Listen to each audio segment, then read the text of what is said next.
भगवान बाबा हनुमानजी को प्रणाम। महानत्यागी बाबा जुमदेवजी को प्रणाम। परमात्मा एक।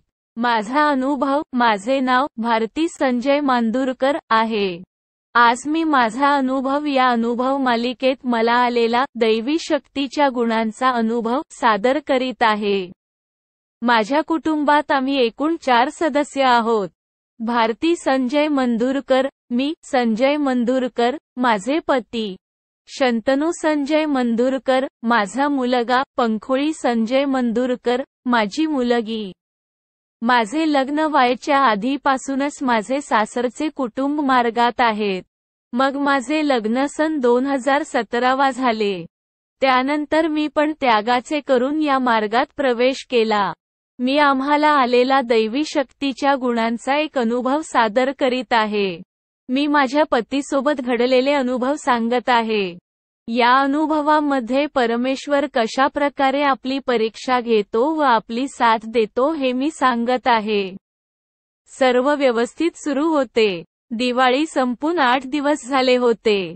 काही कारणास्तव आम्ही लोन काढले कामासाठी, पण ते काम पूर्ण झाले नसल्यामुळे पैसे कसे गुंतवायचे म्हणून माझ्या पतींना विचार आला। मग माझ्या पतींची खूप दिवसाची 4 व्हीलर घ्यायची इच्छा होती, तर माझ्या पतींनी दिवाळीमध्ये 4 व्हीलर घेतली। आम्ही मार्गदर्शकांना सांगितले तर त्यांनी सांगितले तसे आम्ही केले। आम्ही सर्वांना पेढे दिले। त्यानंतर परत काही जण बाकी आहेत म्हणून आणखी पेढे आणायला लावले। पण माझे पती बाहेर गेले असल्यामुळे मी दुसऱ्याच्या हाताने आणखी पेढे बोलविले। काहींना दिले, काही बाकी होते। मग त्या दिवशी रात्री 8 ते 9 वाजता माझ्या पतींनी गाडी काढली थोडे फिरून यायचे म्हणून। मग आम्ही फिरून आलो। घरी येताच माझ्या पतींचे सर मिळाले, ते गाडीबद्दल बोलत होते।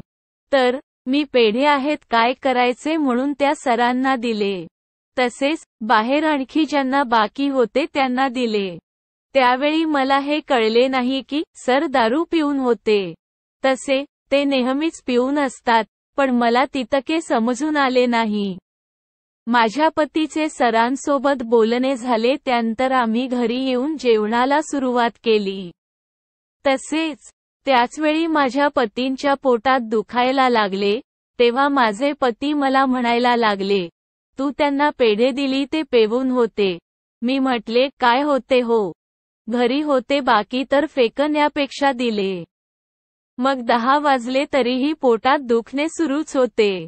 मी माझ्या पतींना म्हटले की रुग्णालयात जाऊन, तर माझे पती म्हणाले आता रात्रीचे 10 वाजले, उद्या जाऊ, पण त्रास काही कमी होईना। त्यानंतर 11 वाजले। मुले झोपले व माझ्या पतींना मी फूक मारून दिली। मनात बाबांना सांगितले, यांना बरे वाटू द्या असे। मग काही वेळाने हे पण झोपले, पण मला झोप येत नव्हती।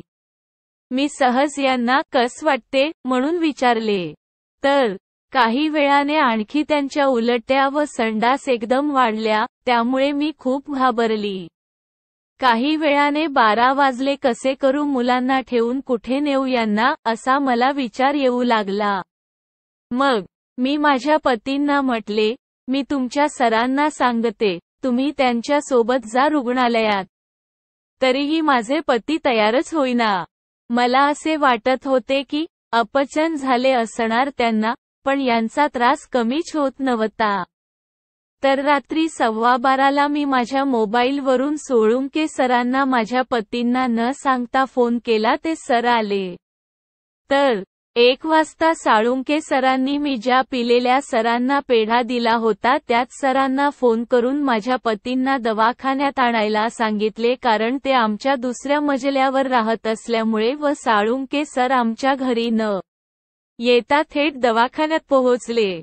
तर दवाखान्यात नेताबरोबर त्यांना बीपी वाढला असल्यामुळे अतिदक्षता ICU विभागात नेले। मी घरी असल्यामुळे मला काही कल्पना नव्हती की काय झाले माझ्या पतींना। मग रात्री 1:30 वाजता मला सोळुंके सरांचा फोन आला। ते म्हणाले, तुम्ही झोपून जा, घाबरण्याची गरज नाही, पोटात बरं वाटतं नव्हतं तर सलाईन लावली आहे। मी काळजी नाही घ्यावी म्हणून साळुंके सर माझ्यासोबत खोटे बोलले होते. मग मी काही चूक झाली असेल तर बाबाला मनात माफी मागितली. त्यानंतर मला दुसऱ्या दिवशी दवाखान्यामधून फोन आला की टिफिन पाठवा व तेव्हा मला कळले की माझे पती अतिदक्षता विभागात आहे व त्यांना बीपी कमी नाही होताय असे. त्यानंतर मला राहवत नव्हते. मला त्यांना दवाखान्यात जाऊन भेटायची इच्छा होत होती. परंतु माझे 2 मुले माझ्या सोबत असल्यामुळे मी जाऊ शकत नव्हती व तिथे माझ्या पतींनी पाहणी करण्यासाठी 2 व्यक्तींना त्यांच्या साळुंके सरांनी ठेवले होते. तर दोघांकरिता 2च पास असल्यामुळे मला तिथे प्रवेश नव्हता. तर मी एका मुलाला शाळेत सोडून दिले व एका मुलाला घेऊन व पास मागून मी माझ्या पतींना बघायला गेली. तर मग मला माझ्या पतींनी पुन्हा आठवून दिले की आपल्याकडून चूक झाली आहे. आपण पिलेल्या सरांना पेढा दिला होता. तसेच मी ठरवले मार्गदर्शकांकडे आपली चूक सोडवावी आणि मी मार्गदर्शक काकाजीकडे जाऊन आपली चूक सोडवली. तर चूक सोडवल्या माझ्या पतींना आराम वाटायला लागला. माझ्या पतींना डॉक्टर म्हणाले की ते जे एक गोळी देत होते ते नेहमीकरिता खावी लागेल असे. तर यामुळे पण आम्ही घाबरलो. मग माझ्या पतींना बाबांच्या कृपेने बीपी वाढल्याचे काहीच जाणवत नसल्यामुळे आम्ही दवाखान्यामधून सुट्टी घेण्यासाठी प्रयत्न करत होतो. पण तेथील डॉक्टर 5 दिवस पूर्ण व्हायचे असल्यामुळे ते माझ्या पतींना सुट्टी देत नव्हते. तर मग आम्ही कशी बशी सुट्टी मागितली व भंडारामधील दवाखान्यात गेलो. तर तेथील डॉक्टरनी असे स्पष्ट सांगितले की माझे पती आता स्वस्थ आहेत व कोणतीही गोळी नेहमीकरिता खाण्याची गरज नाही. मग आम्ही घरी वापस आलो आणि कार्य घेतले. आता काहीही त्रास नाही. अशा प्रकारे आमच्याकडून नकळत झालेल्या चुकीची व चुकीची क्षमा मागताच भगवंतांनी आम्हाला माफी दिली. लिहिण्यात काही चूक भूल झाली असेल तर भगवान बाबा हनुमानजी व महानत्यागी बाबा जुमदेवजी यांना क्षमा मागते. नमस्कार. नाव भारती संजय मांदुरकर. पत्ता रेल्वे कॉलोनी पंढरपूर. कायमचा पत्ता गौतम बुद्ध वॉर्ड भंडारा मेंढा भ्रुसुंड गणेश मंदिर जवळ. सेवक क्रमांक 24478. मार्गदर्शक आ माननीय श्री प्रभाकरजी वैरागडे गुरुजी. परमपूज्य परमात्मा एक सेवक मंडळ वर्धमान नगर नागपूर. सर्वांना माझा नमस्कार.